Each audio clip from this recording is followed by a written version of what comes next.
एक समय की बात है, भगवान कृष्ण की बसाई हुई नगरी द्वारका अपनी सुंदरता, धन धान्य और भव्यता के लिए पूरे ब्रह्मांड में प्रसिद्ध थी। कृष्ण के शासनकाल में हर कोई सुखी और समृद्ध था और धर्म का बोलबाला था। लेकिन जैसे जैसे समय बीता और कलयुग का प्रभाव बढ़ने लगा, द्वारका के लोगों में अहंकार और लालच की भावना बढ़ने लगी। वे भगवान कृष्ण की शिक्षाओं को भूलने लगे और अपनी समृद्धि का घमंड करने लगे। एक दिन द्वारका में कुछ ऋषि आए। द्वारका के कुछ युवा राजकुमारों ने उनका मजाक उड़ाने का निश्चय किया। उन्होंने सांब, जो कृष्ण के पुत्र थे, को स्त्री के वेश में सजाया और ऋषियों के पास ले जाकर पूछा कि सांब के गर्भ से क्या जन्म लेगा। ऋषियों को उनकी शरारत समझ आ गई और वे क्रोधित हो गए।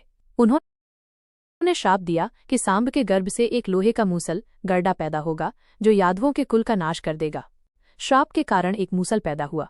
यादवों ने उसे घिसकर चूर्ण बना दिया और समुद्र में फेंक दिया, लेकिन उस चूर्ण से एक पौधा उगाया।